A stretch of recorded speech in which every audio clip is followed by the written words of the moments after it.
सबसे पहले कोई पार्टी अगर टूटेगी तो मुझे लगता है कि उपेंद्र कुशवाहा की पार्टी टूट जाएगी। तोड़ेगा कौन? बीजेपी, जदयू या चिराग पासवान?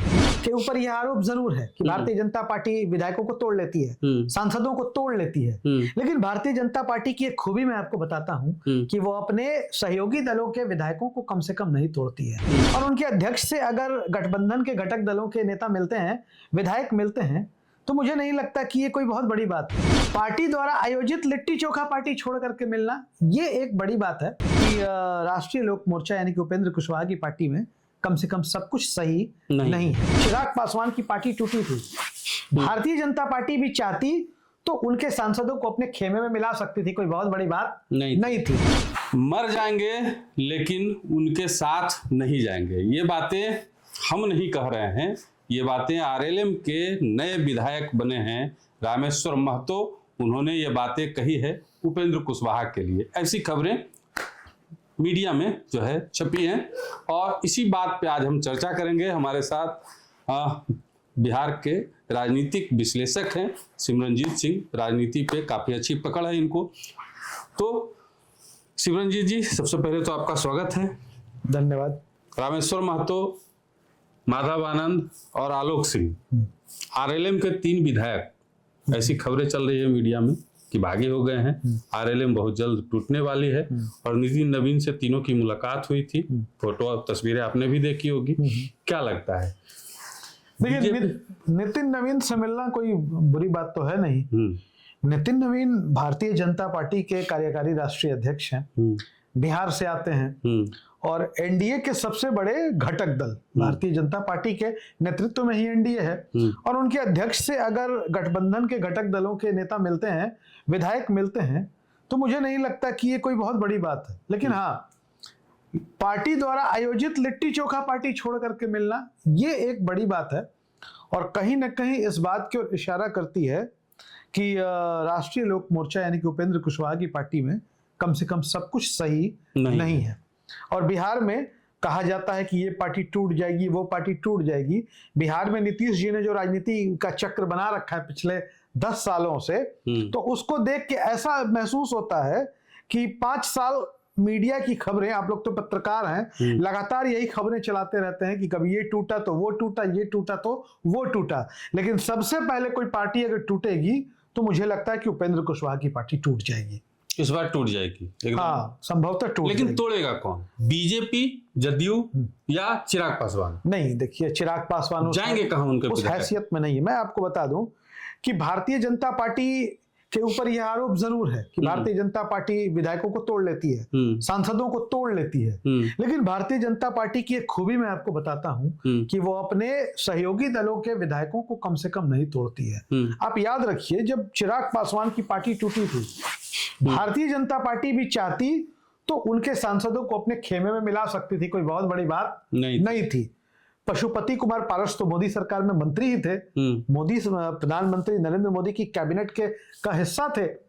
लेकिन पार्टी तोड़ी किसने? पार्टी तोड़ी जनता दल यूनाइटेड ने। नीतीश कुमार के नेता ललन सिंह का भी नाम आया, जिक्र आया था उस दौर में, खुद चिराग पासवान ने कहा था, आप याद कर लीजिए उन बयानों को, कौन दल तोड़ रहा था। तो बीजेपी चाहती तो लोजपा को तोड़ सकती थी, लेकिन बीजेपी ने ऐसा नहीं किया।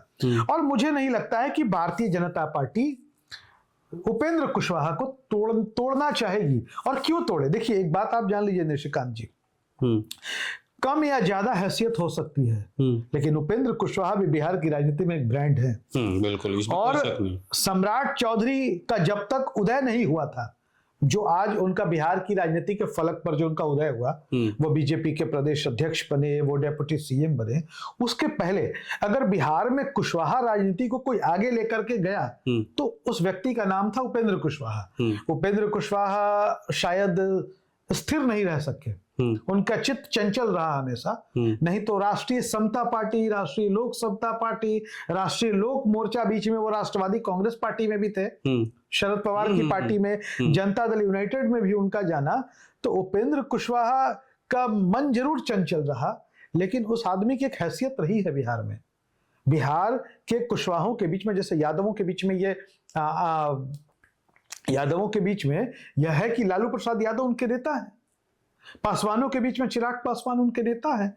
तो कुशवाहा समाज का भी कोई लीडर उभरा तो वो उपेंद्र कुशवाहा थे। और कुशवाहा समाज के भीतर जो अपने समाज के प्रति, अपने जाति के प्रति जो वो कह सकते हैं कि गर्व का भाव है, वो पैदा करने वाले नेता उपेंद्र कुशवाहा है। और भारतीय जनता पार्टी उपेंद्र कुशवाहा को कमजोर करके कम से कम अपने गठबंधन को कमजोर करना नहीं चाहेगी। आरएलएम के एक नेता से हमारी भी बातचीत होती है और हमने जब उनसे ऑफ कैमरा बातचीत किया तो उन्होंने भी ये बात कही, अभी पार्टी में ही है, उन्होंने भी एक बात कही कि देखिए उपेंद्र कुशवाहा के साथ हम लोग इसलिए थे कि उपेंद्र कुशवाहा समाजवाद के प्रहरी हैं, लोहियावादी हैं, इसलिए हम उपेंद्र कुशवाहा के साथ थे। लेकिन पिछले दिनों जो कुछ घटनाएं आरएलएम के अंदर हुई, जिस तरीके से वहाँ पे पत्नी को टिकट दे देना, विधायक बनवा देना, किसी और को कार्यकर्ता पे भरोसा जताया जा सकता था, उसके बाद मंत्री बना देना अपने बेटे को, किसी और कार्यकर्ता पे भरोसा जताया जा सकता था जो उनकी पार्टी के वरिष्ठ नेता थे या जो विधायक जीत के आए थे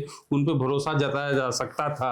ऐसी तमाम बातें उन्होंने कही। उनका ये कहना भी था कि जब नेता ही हम पे भरोसा नहीं कर रहा है तो फिर हम अगर भरोसा तोड़ें तो क्या गुनाह कर सकते। नहीं, देखिए निशिकांत जी, दो बातें हैं। एक तो उपेंद्र कुशवाहा ने पहले भी अपने साथ 3 लोगों को सांसद बनाया था। 2014 में जब वो भारतीय जनता पार्टी के साथ पहली बार गए तो 3 लोकसभा सीटें उनको चुनाव लड़ने के लिए उनकी पार्टी, तब राष्ट्रीय लोक समता पार्टी थी, उनको दी गई। एक वो खुद थे, मतलब उपेंद्र कुशवाहा, दूसरे डॉक्टर अरुण कुमार थे, तीसरे एक राम कुमार शर्मा थे।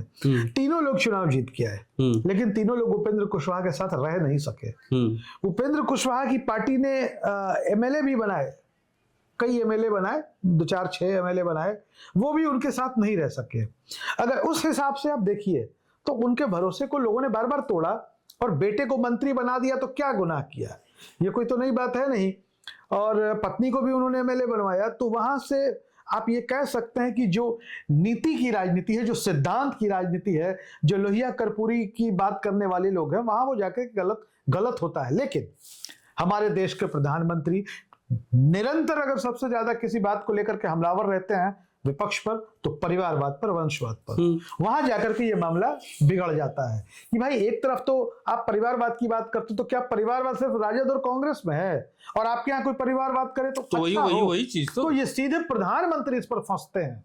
ये थोड़ा सा जो है असहज स्थिति भारतीय जनता पार्टी के लिए होती है।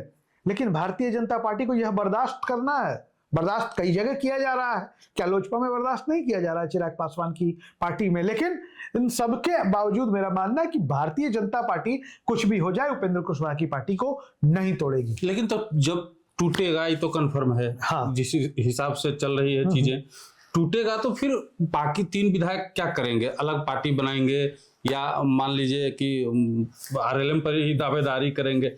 कुछ तो कहीं तो नहीं, जगह किनारे पकड़ेंगे। माधव आनंद और कश्ती समंदर में उतर गई है तो कहीं ना कहीं तो किनारे लगेगी। जनता दल यूनाइटेड में लग जाएगी। अब जनता दल यूनाइटेड बनी ही इसीलिए है।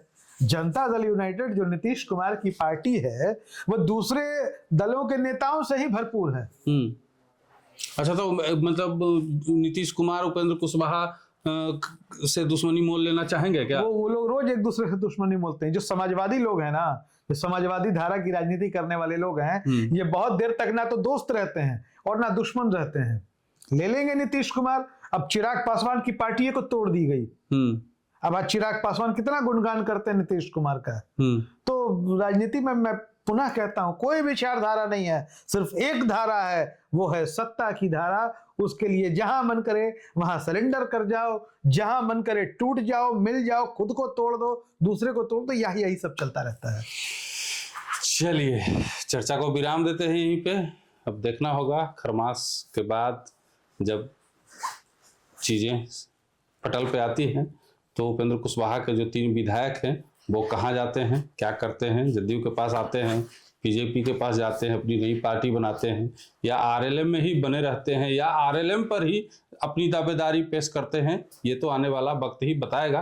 फिलहाल इतना ही, मिलते हैं अगले वीडियो में। धन्यवाद।